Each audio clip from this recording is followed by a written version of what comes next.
record this. I'm going to record this so we can see it. Yeah. And then, any other Zoom etiquette things you want, or showing how to use Zoom or anything that you needed to do? No, that's it. I think that's it. So chat. Yeah, and if you have questions that you want to put in the chat, I know Adam and Daniel are helping with those questions too. That's right. For how to use things. The other thing is you actually have the ability to unmute yourself. So if there's something you're like, oh, I got to say something and you're not seeing my hand, just unmute yourself and go, hey, Ben, wake up. That'd be great. So we're going to start with an intention. And the intention we want to center us in for the next several minutes together, the next, 40, 50 minutes or so, has to do with love. I think that we have a choice on a day-to-day basis, anytime during our lives, to ground into love or to ground into fear. It's part of just our daily choices that we make, our moment-to-moment choices that we make. And right now, in the given circumstance, the way that our cultures and the way that our world is and what's happening, those moments are getting like even escalated, right? So you have moments where you can ground into love or ground into fear with your family, with your neighbors, with online. There are many choices in front of us. Anytime that you go to Costco. Last week, I put out a mantra song. I do these things, they're called mantra songs, and I put them on YouTube. Follow me on YouTube, Ben Thomas Online. And the one I did last week was about that choice of love versus fear. So we want to take a moment to set our intention to say, love is here to stay. I'm going to put these words up on the screen so you can see them. It's this one, I believe. Yeah. Right. No, that's not that one. That's hilarious. That's wonderful. Sorry, I'm no help. You have to play the guitar and do all the tech stuff, and I just have to sit here. And look pretty. But not to say that I don't look pretty. Okay, there we go. You do look pretty. Thanks. I don't know if anybody's laughing or not. I don't know. So let's do this for a moment. Wherever you're at, make some space to be. I know it's tempting to talk to the people that are around you, but let's take just a couple big deep breaths together.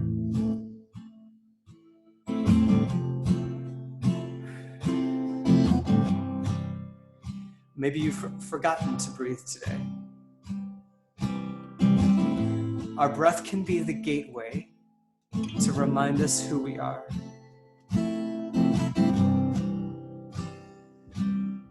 I'm going to sing these words to you. They're on the screen.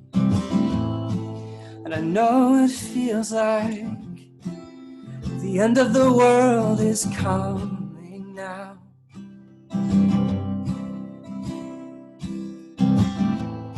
And you can sense it in your body, like a coming storm that can't be stopped.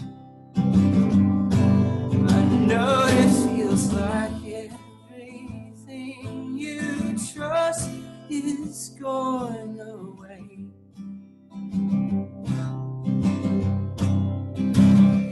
But love, sweet love is here to stay. You can try to sing with me or not, it's fine. Yeah. I know it feels like the end of the world is coming now. Oh, you can sense it in your body, like a coming storm that can't be stopped. No, it feels like everything you trust is going away.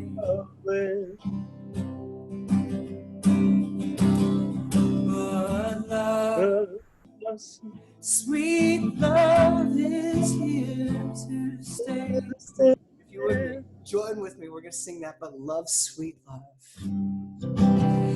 But love, sweet love is here to stay. And turn to somebody next to you. Look at them and sing it. Ready? But love, sweet love is here to stay.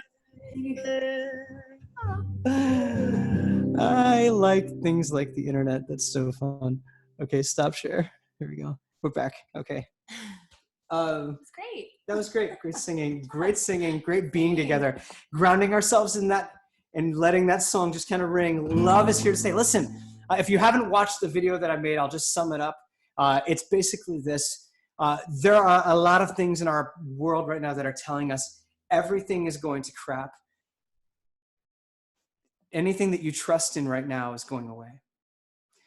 And I know it feels that way. But remember, love is this deep grounding connection between us all. There's nothing that can shake it, nothing that can move it. And so when we remind ourselves of that, and we remind ourselves of the things that can't be taken away, our connections, each other, those things can bring us back into present moment and into present gratitude. And so what we want to do is take a moment for us all to be grateful. Because gratitude is where it starts. If gratitude is the ground floor, the things that we can look at and see, though things outside seem like they're shifting and on a day-to-day basis, they're changing, right? I listened to a podcast last week. It was recorded last week, and I listened to it last night. And it sounded so out of date all of a sudden, the way they were talking about the pandemic, the way they were talking about our cultural interactions. That's how fast everything is changing. So the one thing that is here to stay and is not changing and shifting is love. Our pathway into love is through gratitude. And so I've invited my dear friend Daniel to be with us tonight. Daniel, I'm gonna unmute you. Everybody, give a big round of applause. Daniel Birch, my friends. Daniel, you there, bro? Hey everyone. Hey everyone. Can you hear me? Roha is Daniel's biggest fan. Roha. Roha's my girlfriend. True story. We were doing a sound check on this thing earlier, and as soon as I said, "Hi, Daniel," Roha came running down, wagging her tail. And she was like, "What? Daniel's here?" Oh, so funny. So Daniel, you have, in the past, I don't know, maybe it's been a couple months or so of this, but you've put into practice a practice to help you with this gratitude thing because you found some value in it. Am I right? That's right. Yes. Yes, you are absolutely right. Cool. Would you tell us a little bit about what you're doing? Absolutely. So, I don't know if you've all heard of this, but I've started a gratitude journal. And it's something that, like Ben said, I just recently started doing as a way to kind of just take account of everything in my life that I have that you don't necessarily think about every single day. And it's pretty cool. And I got this gratitude journal here. It's specifically made just for this. And it's an interesting process. I'd like to read something from it. Ben, did you have anything else you wanted to say before? No, go ahead and read it. And then I'm going to ask you, like, maybe actually stop before you read it. Tell me, like, what is that process? What does that look like for you? How do you engage with a gratitude journal? Well, first of all, I'll tell you kind of like what drew me to this. And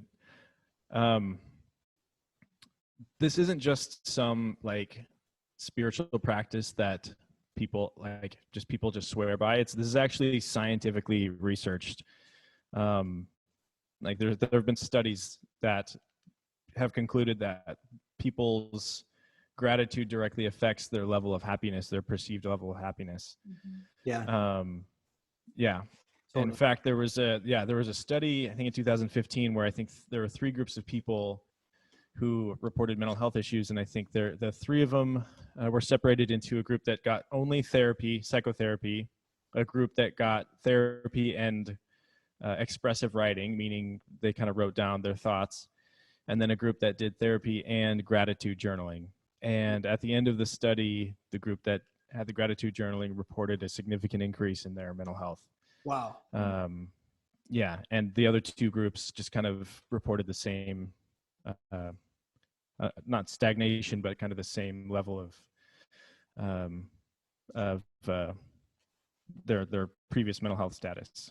Wow. That's crazy fascinating, right? Yeah. Especially right now when it feels like, oh, there's not a lot within our control. Like, wow, we can. Yeah, exactly. Oh, yeah. So I wanted to read something out of this gratitude journal that I'm doing right now. So, can I'll go ahead and do that right now. Yeah, thank you. An antidote against the dissatisfactions of life.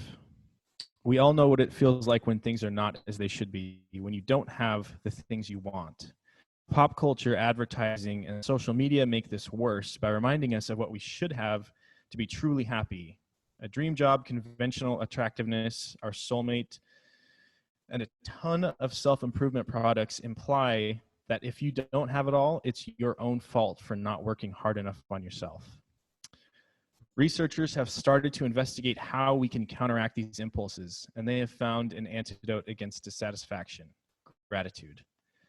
It is one of the strongest predictors of how happy people are, how easily they make friends, and how well they deal with hardship. It may just sound like another self-improvement trend, but it's actually based on a body of scientific work and studies. So what's cool about this process is it kind of starts you off with a practice of not necessarily just starting to write down your gratitude, but kind of noticing what happens in your daily life. Wow. So it has you first start just noticing what happened today, good or bad. Did something good happen to you? What could you be grateful for today? Mm-hmm. And it gets you into a pattern of just noticing what happens to you.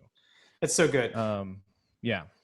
Man, I think just the even just the phrase, like, just noticing, and we're going to talk about this in a little bit in more depth, but this idea of just noticing, I think, can be the starting point for us, and it's literally just an awareness shift, and it changes the question: what am I afraid of? To what am I grateful for? And Daniel, I think.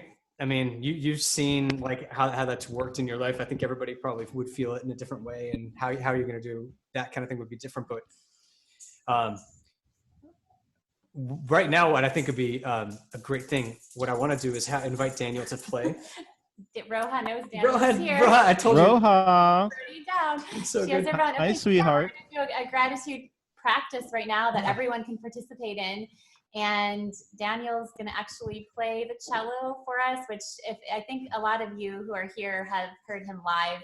And the cello is an instrument that just can move through your whole body. And I know that, obviously it's coming through virtually, so it's not the same as live, but I think this is a real treat for everyone to be able to experience this today and do a little gratitude practice with us.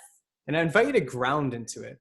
Like, imagine yourself and your whole body being connected to the vibration of Daniel's cello. When Daniel plays in the rooms and the spaces, when we play shows, when he plays, it literally shifts the energy of the room. Daniel starts playing, the room vibrates, and things happen and things shift and change, and people become more open. It's just magic. And so receive that over the magic of the internet. And as he plays, I'm going to ask us to focus all of our attention into the thing that we're grateful for. Let it just be, maybe it's just one thing. Maybe it's a lot of things. Maybe it's as simple as this delicious IPA that I'm drinking, or whatever it is for you. And in the chat window, again, if you're missing the chat window, it's down at the bottom.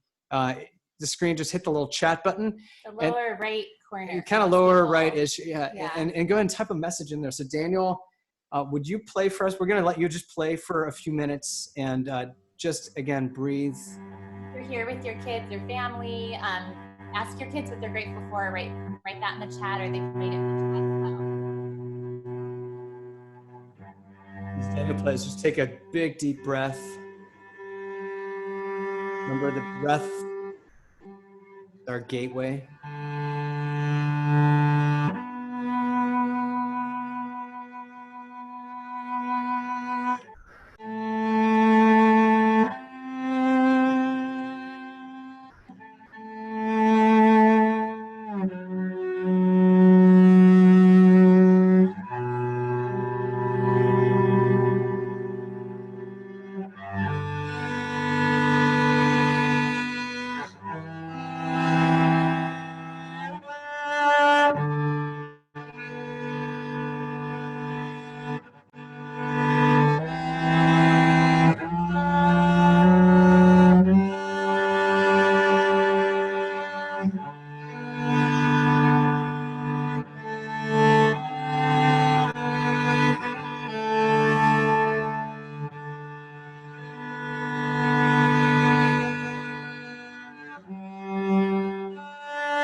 scrolling through these messages, and I'm looking here, grateful for kids for this moment, grateful for these devices to make this connection. Connection is the new infection. Tom, I love that.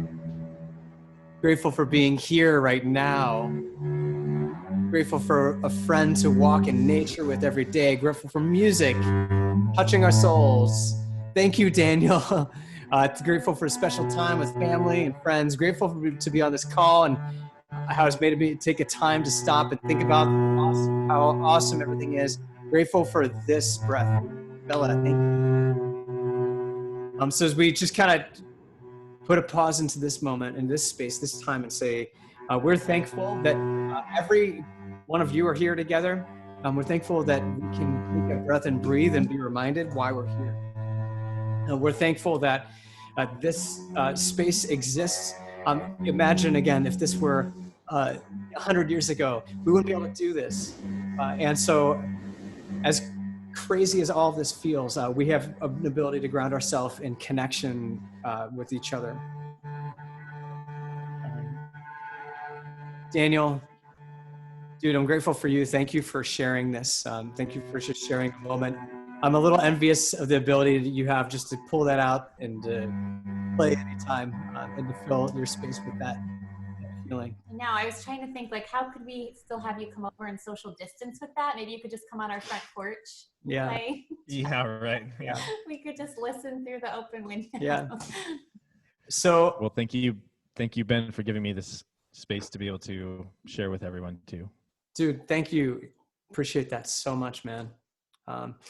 So as we kind of continue, let me just ask a question, like what's something that you've seen, and I'll unmute if you just raise your hand, and I'm going to put it like this. What's something that you've seen over the past, several days through all this that's been a surprise for you? What's just one thing that's kind of caught your attention, like, oh, I didn't expect that? You either write it in the chat or raise your hand. Write it in the chat or raise your hand, and I'll try to call on you and unmute you. Let's see. Raise your hand nice and just keep it up so I can see. Rory, I see you, dude. I'm unmuting you. Okay. Rory, how's it going, dude? Hi, everyone. Great, thank you. I was surprised yesterday. I went for a walk in the forest preserve by me, and I was shocked at how many families were out walking together during this time. It was great to see, So cool. It's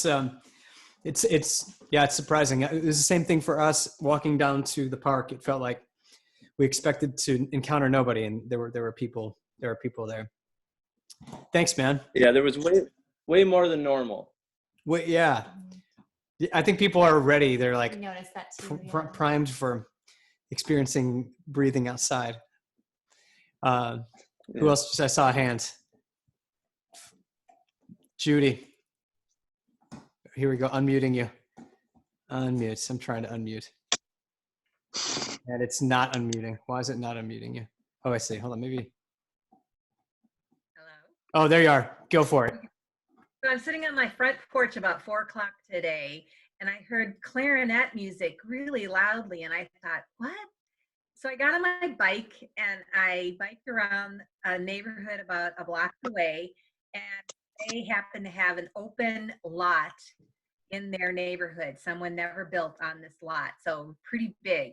And the whole neighborhood had their lawn chairs spread out about 8 feet apart. And the kids in the neighborhood were having a talent show. Oh, come on. Oh, that's so cool. Pianos playing from the house. They had a clarinet. They had basketball. They had readings. It was the cutest thing. Oh, that's so cool. That's so funny because I started to think today in our neighborhood, could we do something like that? And then I was like, we could then just go around playing his guitar for people open their doors. Like, how could we do this with social distancing? So I love that. People always figure out a way. That's so cool. Yeah. Yeah, big open space. Yeah. I see another hand. I see Kevin over here. Hold on. I'm going to unmute. Uncle Kevin. Hello, my friend. Am I unmuted? You are unmuted. You are live to the universe. Okay. I saw spring starting today. I'm in central Illinois. and I saw a few daffodils starting their slow opening, and I saw birds, and I saw goldfinches starting to turn yellow, and they have no idea about the coronavirus. So it's just beautiful to see that. Yes, they will still bloom. They will not. The they're turn hiding. into spring is still Love that. happening. I love that. I saw Benny over there jumping around. Benny, are you going to say something? Ben, go ahead.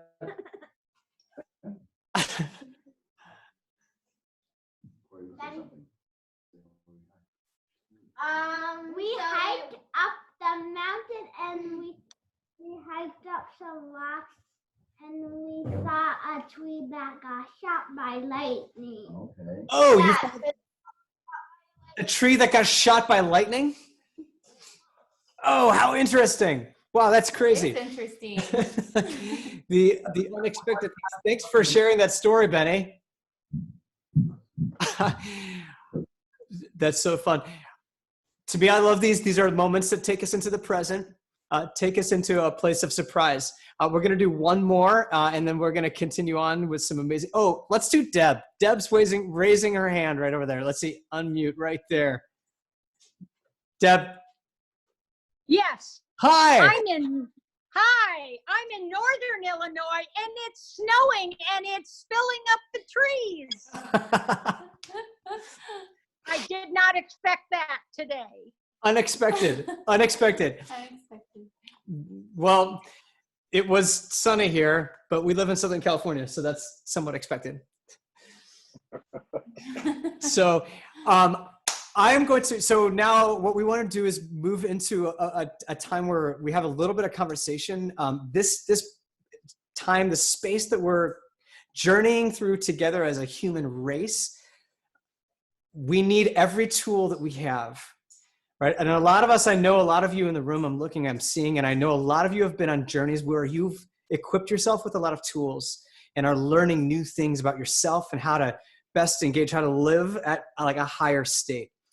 And my friend Adam is an incredible, he's a leadership coaching specialist. He's also my manager. He's also one of my best friends. And he has a lot to share about this journey that we have with anxiety and with encountering our anxiety, being honest about it. And I invited Adam to come and share a few things with us today. And we're just going to chat it up here a little bit. Adam, how's it going, man? It's going so good.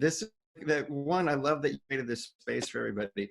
It's such an interesting, I'm going to share a statistic with you guys because I find it fascinating in regards to how grateful we can be about this technology and the time we have right now. So the last study that was done about happiness, Daniel was talking about happiness, said 68% of Americans, so I'll talk about this country, 68% of Americans are unhappy. That's 2/3 of us. If you guys are looking at the gallery view right now, you just take 3 of those squares, 2 of those squares are unhappy right now. Not me. 1, 2, 3, not me. So I love that Daniel shared the idea of gratitude and the scientific studies on it. And I struggle with it. We all struggle with it. It's hard sometimes when you wake up and it's gloomy out to be grateful. It feels like a real mental effort to feel grateful. But I got to say, I'm grateful for this because here's what Zoom is allowing us to do. Another statistic I'll drop on you because I'm fascinated with this stuff is 93% of our communication, 93 is non-verbal. It's not what you say.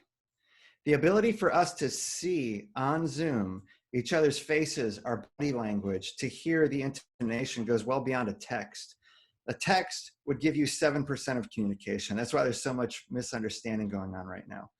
But on Zoom, to see the nods of affirmation, to see people holding their hearts, to see people engaged on stuff shows us that we're not alone, that we long for this connectivity. Hear about them or sense them. Sorry, I got to speak up for the No, please, Joy, go ahead. ladies out there. What's that? Say that again. Oh, I just said, or people describing them, or the nods, or the sounds that we hear too, like that. I just had to do a shout out for to the all of us VIPs. who don't see some of the nodding and stuff like that. Joy, I'm glad you brought it up. I'm glad you said something like that. But it's been beautiful to see this, Joy, because it is nice to see people engaged and their body age on these things. Yeah, and even though I feel everything, we all sense it too. So it's yeah. I love it. Thanks, Joy. The this whole idea of our self-awareness, how we get through times that are tough, it has to do with just purely understanding, having a better understanding of ourselves. This is where the idea of self-awareness comes in. There's this great idea around a lot of times what we're doing when we're encountering experiences and especially people and times that are challenging like this is, do we agree or do we disagree with it? That's where our minds go. As opposed to having the idea of, can we understand this? Mm-hmm. Can we have a sense of understanding instead? And when we have understanding, then we can later decide if we agree or disagree with it. But even when it comes to other people, this idea of understanding. A lot of times with us, we'll feel anxieties and fears and worry, and we want to judge it. We want to say, we don't agree with this, or we do agree with this. And really it comes down to understanding what's going on. As Ben said, I'm a leadership coaching specialist. For some of you that might be like, well, does this guy like teach people in businesses? Leadership is just about, being a leadership coaching specialist, just about helping people uncover their authentic self. Because leadership is not about what you do for a living. It's about who you are for life. And so the ability for us to know as much about ourselves as possible is just we're all leaders. And Adam's so good at this ability. Adam, in addition to being a leadership coaching specialist, Adam's also an artist. And so Adam understands the nuance of humanity and has a way of applying it in a way that's different than pretty much any other like leadership person that I've ever met, any leadership teacher that I've ever met. He's so kind. And with that, I thank you. I'll see you. Thanks, dude. So I want to share a technique that was shared with me. I think it'll help a lot of us. It's going to help some of us here who have joined in to Zoom. And if it doesn't help you directly, I think it can help somebody that you may know. I shared this on my Instagram the other day, but this is worth having a real conversation about. And it's a technique called the evidence-based self-regulation technique. Big word. All it means is this: there's constantly a story going on in your head. And we all know that. We have like these movies going on in our heads. Most of the time, the movies are fiction. And thus, they're psychological thrillers or they're suspense. And unfortunately, for some of us, they're horror movies. And we hate horror movies. And so it seems very, very scary. The evidence-based self-regulation techniques allows us to control the story, allows us to be the writer and the director of the story. And it allows us to make the story more nonfiction, have it based on what's called reality testing, and raise our emotional intelligence up a few notches. And so what we want to do is this. I'm going to break it down. There's 4 parts to the evidence-based self-regulation technique. Let's call it rewriting your story or rewriting the narrative for just simple language. And as we go through these parts, I need your voices as part of this. It's so grateful to see you guys chiming in on the chats. As Joy had mentioned before, you guys can visually raise your hands and Ben can unmute you if you guys have some input or some questions as we go through this, because I would definitely love to hear it. We're all at the same table together and we're all equal at this table. So it always helps to hear what other people are going through and their thoughts and ideas on things, okay? So the first thing we're going to do is this. So you're facing anxiety, you're facing fears, you're facing worries, and you kind of want to shift the narrative. The reason that stuff feels so big is because the emotions have taken control. The emotions become the big giant cloud over our lives, or this big giant blanket over our lives. So it feels like that emotion, that fear, that anxiety is the reality for everything going on. So the first thing we're going to do is this. It's called label. What we're going to do is we're going to name the anxiety. A lot of times when people's like emotions are out of control, the best thing we can ask them with compassion is, what's the thought behind that feeling? What's going on cognitively that's causing this emotion to be so big? What's fueling it? So when we name it, when we label it, we take control back. It's no longer this big, huge, dark cloud over us or something that's out of control. It's like we put handles on it. We put it in a cage and we go, I recognize you. I see you. I get that I need my reptile brain, fight, flight, or freeze. But I have more control of it now than I've ever had before because we're able to label it. So I want you guys to think about this There's 24 of us here. There's actually more than that because I can see some of you guys grouping up on things. Think about this thing that you're scared of. It might not be this coronavirus. It might be something else. It might be finances. It might be relational. It might be this coronavirus, this COVID-19. It might be something you're scared to embark on. But there's a fear or an anxiety that you have that has been overpowering things. I want you to name it. Now, when I say name it, I don't necessarily mean, you can do this. I don't necessarily mean like, you name it, I don't know, Adam or, I'm going to name mine Adam. Or whatever. You might want to name it Adam, but then you might not think that fondly of me. Call it a sentence. What you're trying to do is get to the idea of what's the thought behind this feeling. So like for me, it might be the illusion of control. I think I'm like the majority of us. I like to control things. I want to control my world. I want to control my finances and the people around me and the people who should be, doing social distancing because I want to get through this quicker, not later, sooner than later. And I don't have control of that. I have the illusion of control. And that would be me labeling an anxiety or a fear I have. Ben, Joy, how about you guys? What's something that you guys have? I would say mine is plans. I'm such a planner and it feels like I can't even plan anything right now. I don't know what to plan. So yeah, I'd name mine as plans. Man, I wouldn't have said that because I'm not the same way as you as a planner. Oops, I'm going to decline that call. Sorry, whoever that is.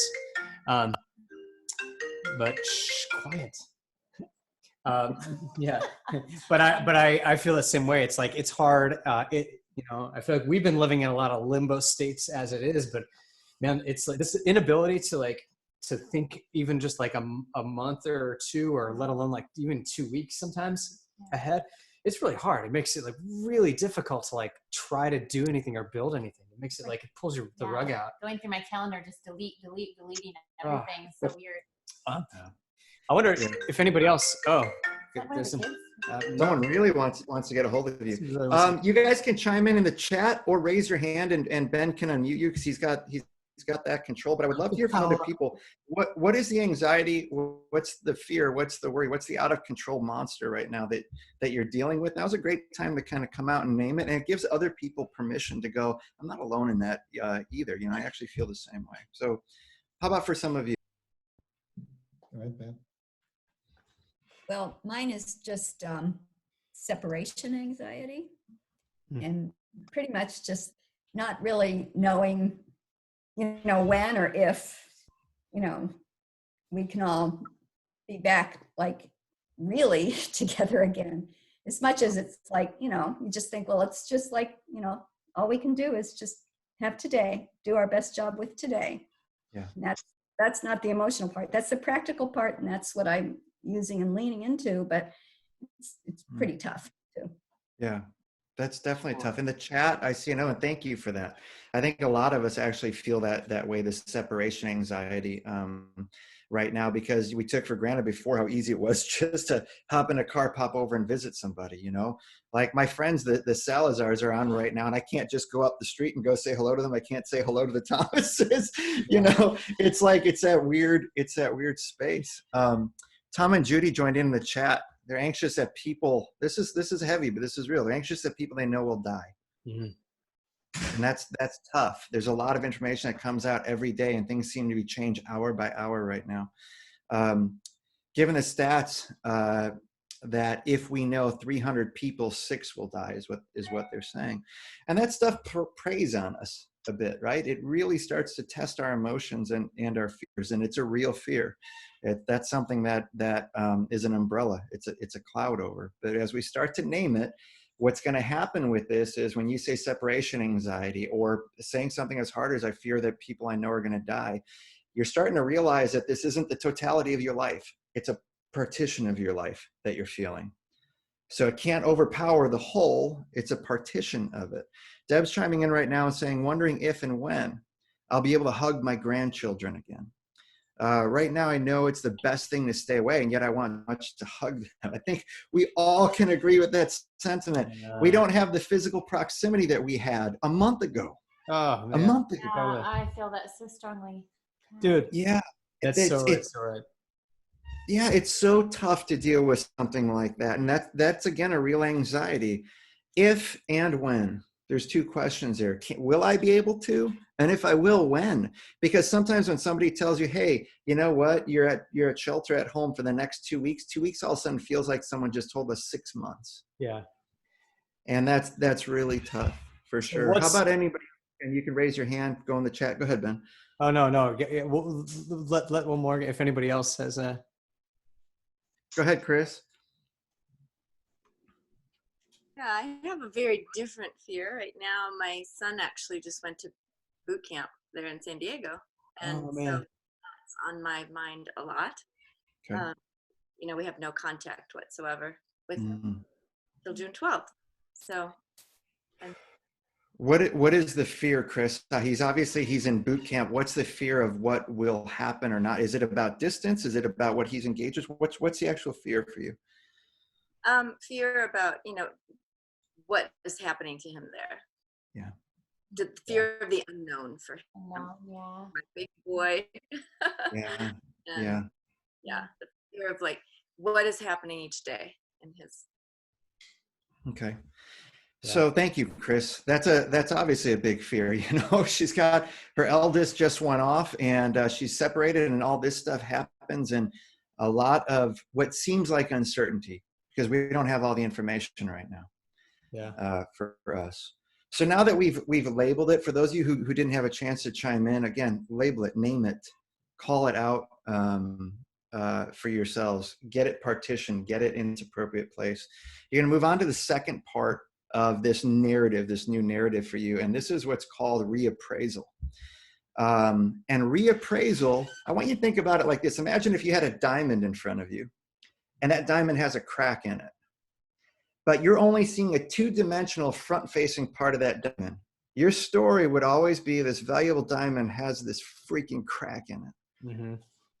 But what you're neglecting is to turn that diamond and to see every facet and not just turn it 360, but like every direction. Let the light hit it. Look at the beautiful colors coming off it and realize that only one part of that diamond has a crack and there's all these other beautiful parts of it. This idea of reappraisal allows us to then take it into a much more healthy, grateful, the gratitude that Daniel was talking about, nonfiction story for us, and to see another narrative. It's amazing that we default to the negative narrative because of fears, but we can just as much choose to exercise a mental muscle and see what else is going right. So whereas I was saying this illusion of control that I have is my fear because of what other people are doing, I can make this big assumption that nobody's doing anything right now. And that's just not true, is it? Right now there's 24 of us practicing social distancing right now on Zoom. There's 24 of us who are engaged in connection as opposed to separation. That's the reality that I could choose to look at right now. So Ben and Joy, based on what you guys said, how would you reappraise your fears? For plans. Mm-hmm. Yeah. Well, I think a piece of it is we don't know. There's just so much we don't know, right? And so I can, for me, I have a choice then to tell myself a story of fear and a story of scarcity, or a story of abundance and a story that that there will be enough, and that all of that. So and that the plans that I am trying to make, that my desires will be met, and all those things. The plans might look different. Like we planned this tonight, Yeah. That we will still have plans, that we can make plans in the future, that it will just look different. Yeah. Yeah. Mm. Yeah. And some of those others that we heard, because I want to stay sensitive to people's time right now. When it comes to separation, another part of that reappraisal is we're connected right now. Yeah. And we do have the ability to do more than text. Like, thank God it's 2020 and we have this technology at our fingertips. Are you kidding me? Today, I left a message for my friend Joseph. I was able to text him and leave a voicemail, and then he called me when I was on the trail. And right now I get to see him with Amy, you know, on this thing. Thank God we have technology to keep us feeling somewhat connected. I call it, there's social distancing. I call this social media intimacy. Yeah. Right now. We can still have this type of intimacy. Being far away from family when they're in Illinois and California, you're almost on opposite ends of the, you know, of the country right now. a lack of control in terms of what's right for us and what's right for society. Maybe we don't have to worry about what's right for everybody else. Maybe we just worry about what's right for us because we're regulated to our homes right now. Man. Go ahead. There's a hand being raised right now. Who's Al or Kevin here? Al, yeah. It says Al. Okay. And there's Kevin. Trying to unmute. There we go. I think you're on. This is Kevin, and my fear is also a lack of connection, as already been said. And that thank you so much for speaking from your heart, because that's right coming from my heart too. And my reappraising it, thank you, Adam, is to be open to the surprises of our natural world. We all have already spoken about the beauty of nature and having those moments of connection. We all are doing that. And I really appreciate you guys speaking to that too. Thank you very much. Oh, thank you for contributing to that. Yeah. This is so tough. It's right now, I love this. So Chris just chimed in, and you guys heard her talk about how her son, right now is going through boot camp. She's chimed in the chat, if you haven't seen it, saying the 180 for her, the reappraisals. Her son has embarked on the most amazing journey. And he's going to come out the other side a different human being. That's so exciting. I think all of us are from this, but what a beautiful way to think about something that normally was driving anxieties, fears, and worries for her, to now it could drive anticipation. Yeah. And it can drive this beautiful sense of growth that's going to happen for her and her son. I have the privilege of knowing her family, and I think it's absolutely wonderful. And Chris, I think your head's in the right spot on that, as hard as that is for you. But that ability to reappraise gives us further control. It allows us to say, no fear, you're caged up, and I'm going to tell you what the truth of this is. I'm going to choose what I want to focus on. You're not dictating my mental state. Hell no. Oh, it's taking it back. Take it back. Exactly. So we name it, we reappraise it, and then where do we go? And then where we go from there, this is going to be a fun one now. Now we look for a distraction. We're going to set goals that redirect our attention. We look for a healthy distraction to redirect our attention. It gets exhausting. Am I alone in this? It gets exhausting to worry. And it gets exhausting even reframing that thing all the time. Like if we use Christine's example, to always think about what's happening with her son, how can she get on with her life then? In other areas? And our lives need us in every area. So we create a distraction for ourselves to redirect attention, because we have all this energy towards something else. You create a goal for yourself. Yeah. So like for me, my distraction is I need mountain biking. That's what I'm going to do, because that's something that I can do. I'm going to use that as a distraction for me, or I'm going to create something. I'm going to create spaces like this and be included in spaces like this, that Ben and Joy are creating. So some of you, what's the distraction that you're going to have for yourself right now to get you unfocused on that, unfocused on even the reappraisal right now, and remind yourself that life is bigger than that one thing that you're kind of hyper-focused on? What's the distraction? Go ahead and use the chat or raise your hand. Janelle's over there. I'm going to unmute you. Go ahead, Janelle. Hey, thanks, Adam. I love what you were saying about worry and what that does to us. I heard a quote recently that kind of resonated with me. It said that worry is like praying for what you don't want to happen. And I find that so true. Yeah. That's a good one. So now it's I love that. Connecting with people who live in my home.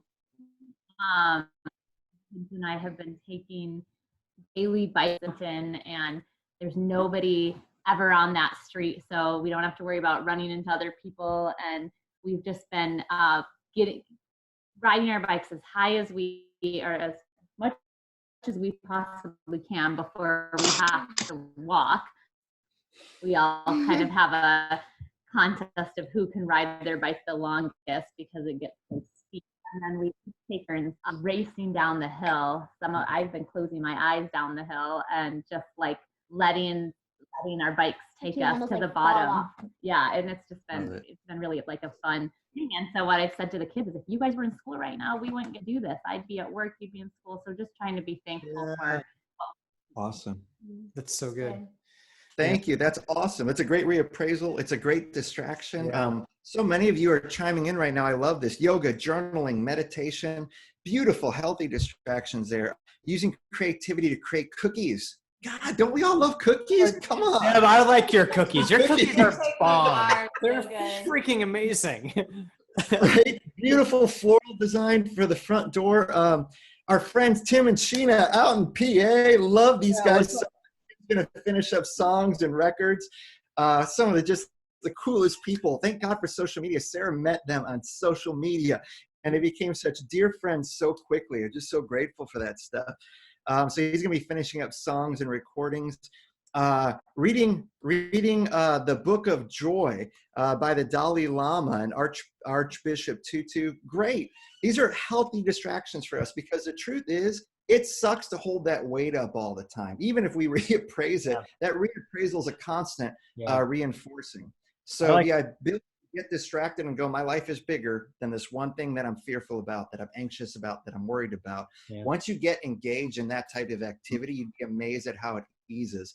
Before I went on a mountain bike ride today, and I asked Sarah, I was like, hey, ask me where my stress level's at, right now. And she did. And I was like, I think it's at about an 8. And then I went biking and I came back and I was like, it's just like a 5 right now. Just good to get. That's great. Biking, man. Yeah. So good. So we have labeling. Let's rename it, right? Let's reappraise it. Let's look at the other facet of the diamond, the healthier parts, the real parts, the true parts of what's going on. And then let's cause a distraction for ourselves. And I'll get to the thing right now. And this idea of rewriting your narrative, the evidence-based self-regulation technique. There's a big word for this. It's called amelioration. It's not what we use all the time, but the whole idea of this is I want you to think action.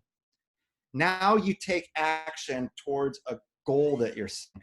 And it's really great to say, let me set a goal that I want to do, especially at a time like this. And maybe the goal is I'm going to call somebody on the phone every single day, as long as we are self-isolating right now. Maybe the goal becomes I'm going to bake cookies, every day. I'm going to go on to this beautiful thing that we have called the internet and learn something, because it's at my fingertips for free 24 hours a day, and actually get on it. Maybe you're going to learn to pop wheelies on your bike. Maybe you're going to work out finally, yoga, or learn to sing or write that song. There's a goal that you have. This is amelioration. I saw many people perk up when you said I'm gonna go pop wheelies. I saw a lot of people. They were like, doesn't want to do that? I'm still learning. Joseph, my friend Joseph can rock wheelies. I can't rock them as good as him yet, but I'm trying. So that becomes the goal right now. My wife Sarah, do you know that I love what she's doing? If you guys haven't had a chance to meet her, she's just one of the greatest people in the world, and she has an Instagram she started called Dottie Blossom .skates. Skates plural or singular? Dottie Blossom Skates. She's doing 365 days of roller skating. 45-year-old woman's like, I'm gonna get on roller skates because I want to learn to dance on roller skates. So that's what she's doing now as her amelioration, her action. Purpose is nothing without action. It's nothing. Yeah. A lot of times our inaction is costing us much more than we ever realize. It's costing us our dreams, our hopes, our goals, a better life for ourselves, less stress for ourselves. You have to take action. Sheena chimed in. It's definitely at dottieblossom.skates in the in the chat. Thank you, Sheena, for having her back on that. And so action. Okay, label it, name it. Go ahead, Joy. I have a question. So the action, does that need to correlate with like the distraction and with what the worry is? Is that all together, or is that just like something separate? Good question. It's a great question. I'm going to say it's up to you. You guys are at full choice. So if you're tired of thinking about that thing that causes you fear and your distraction is getting you away from it, create a goal around the distraction. Create a goal totally unrelated to it. However, if you want to tie your goal into the idea of this fear, this worry, the anxiety that you have, and the goal is, what? I'm only going to give myself an hour a day to think about this. That becomes a goal, then that's what you do. But you're at full choice. But the goal is to take full control of this big thing that's in control of you right now. The way it works is your thoughts affect your feelings, which affect your behavior. That's just the way it goes. Thoughts, feelings, behavior. A lot of times we let feelings drive. And there's a lot to be said about gut intuition and listening to that, but we measure it against reality, and we measure it against our wisdom, what we've gone through in life. Okay, rename it, reappraise it, give yourself a distraction, and then cause some action leading towards a goal. Watch that anxiety start to lower. Continually cycle through that. I hope that helps a lot of you. I really hope that helps a lot of you. I'm working through it myself, but during a time like this, I think we can all use a little bit of that information. Oh, Can I, good Lord, can I dude. add something? Yeah. Who's there? This is Daniel. Yeah, go Daniel. Daniel, Hey. what's up? I couldn't even see. Oh, hey. So one thing I wanted to add to that, Adam mentioned something about, doing what you can for that day.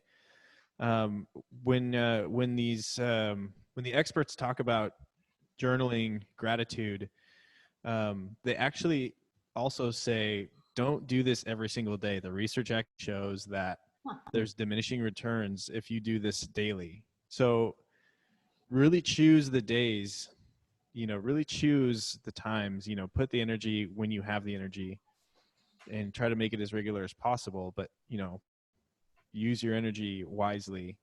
That's so interesting. So not to do it daily? Yeah, they say it's almost not as beneficial to do this daily. Wait, you're saying specifically for the gratitude journal, don't For do gratitude, I don't know. Yeah, you just reminded me of that. Okay. Okay. I thought it was interesting, and I wanted to chime in. Yeah, no, I've never heard that either. Is so but interesting. yeah, I guess our brains like variety. So, but I mean, I love that because that's a practice that is it's shifting your thinking. It's taking the diamond and turning it a little bit and looking at the whole thing and going, what can I be grateful for it in it? Adam, dude, thank you so much for all this. Like those 4 elements, this feels like something we can like soak in. I think we all kind of feel that way. Thank you so much for doing that. I want to take just a moment, and Joy is going to help us with this here, because I think that you hear a lot of things, and we're processing a lot right now. And especially right now, we are stuck, we're trapped in our spaces, and we're also sometimes trapped in our heads. Joy is going to lead us in a body prayer, a body meditation that will hopefully help us take us out of our heads into our bodies, and even some of this idea, the concepts from here to here. So Joy. Yeah.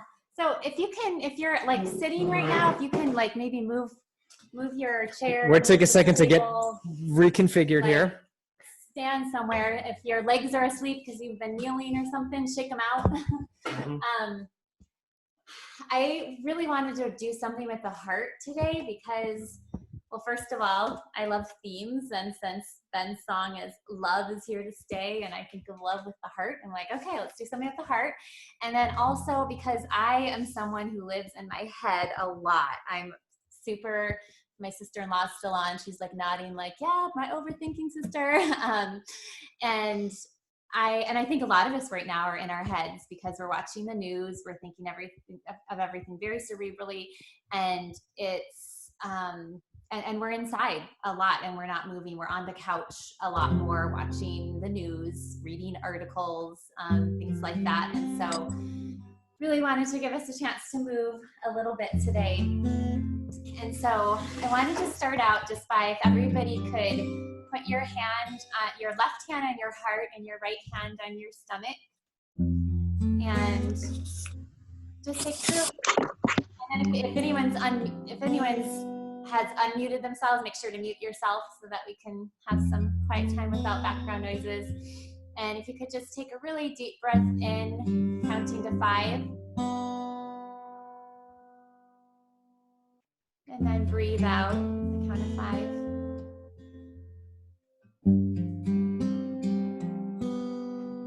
If you kind of just do a little bit of a body scan, so just kind of noticing any places that you might be holding, like anxiety or fear, any of the things that we've mentioned as anxieties today. Find that place where you hold it. For me, it's often my jaw or my stomach. And see if you can kind of just soften that place, breathe into that place. And then we're going to go ahead and I think the one thing that we do have control of right now, that's something that we can spread. We don't want to spread COVID-19, but we don't want to spread fear. And the news is really good at spreading fear, and the virus is really good at spreading COVID-19. But the thing that we have control of spreading is love. And that's why, going back to the original mantra song, love is here to stay. And so I think if we can embody that in our whole bodies and our whole beings, it's something that we can bring into our homes. It can be really hard because we're in, cramped spaces. We're used to going out to school, to work, seeing different people. And for those of us who are strictly at home now, it can sometimes be, hard to love those closest to us. And those are the ones where that's where it starts at. And that's where, if we're spreading love, it spreads out from our homes to everyone else from there. And so I think even before our homes, it really starts within us. And I think first, just to have the sentiment that we are worthy of love. Each of us is worthy of love. And that we are love. And so I just want to embody that fully by going through, basically we're going to go from our toes to the crown of our head and really just breathe in love. And Ben's going to play the mantra song, Love is Here to Stay. And I'm going to kind of have us first just, I'm going to back up a little bit, but reach down to touch your toes. You can reach down and touch your toes and think, as you're touching your toes, love is here to stay.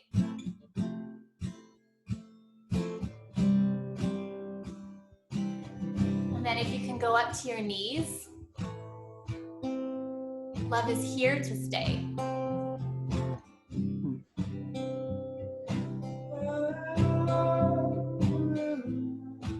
then go up to your waist. Kind of wiggle around a little bit if you feel like it. And just breathe love into your waist, into your stomach, our digestive organs, all those organs that are so important, that do so much for us and get so riled up when we're in tension, when we're in worry, and cause us a lot of hardship sometimes. But we can just breathe love into our stomachs. Love is here to stay. And going through our fingers, you wiggle your fingers around. Our hands that do so much for so many people, are cooking and picking up the phone to call someone, being out in nature. Love is here to stay. Love is here to stay. And in our arms.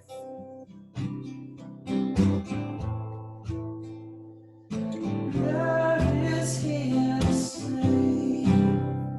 And then moving to our jaws. When with a clenched jaw, you can even just put the tongue on the roof of your mouth right now to kind of soften even more. Love is here to stay. Love is here to stay. And in our ears. Oh, here to stay. And our eyes. Love is here to stay. Love is here to stay. And our heads. Our minds that can run wild sometimes. Love is here to stay.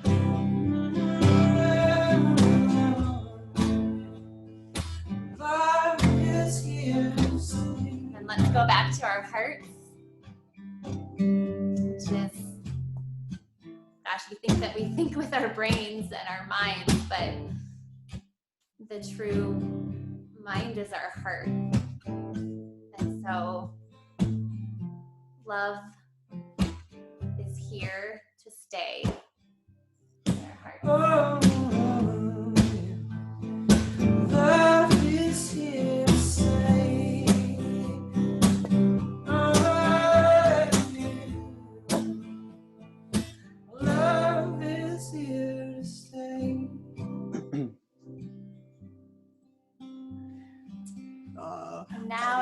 told you to grab something to toast with. So if you can just grab a glass of water or wine. Can I or say, LaCroix. I'm seeing dancing there. I'm seeing like so fun. movement, body movement.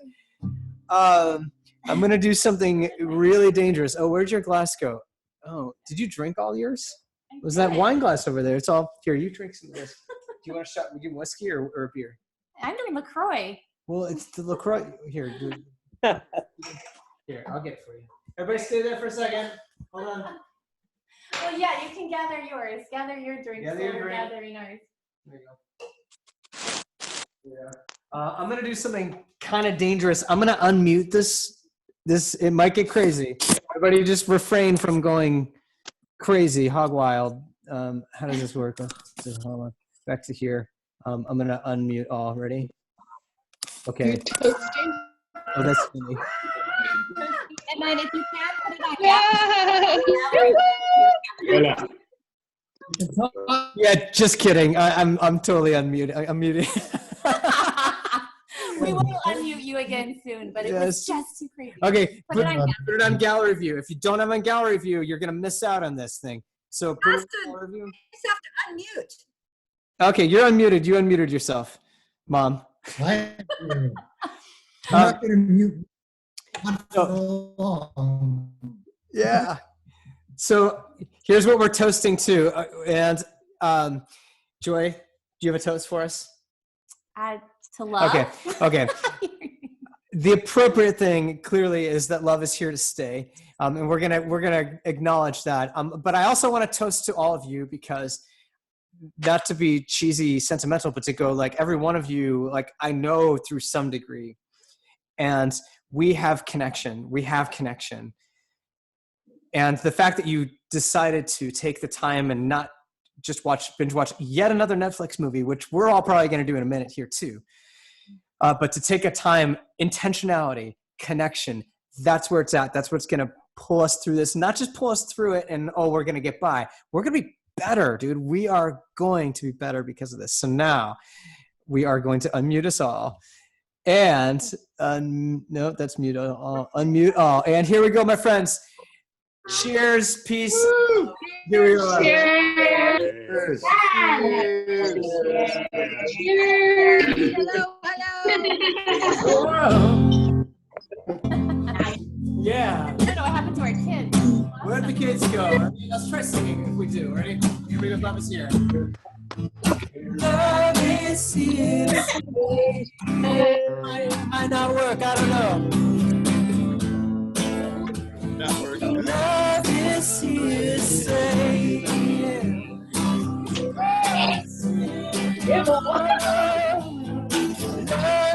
Love is here.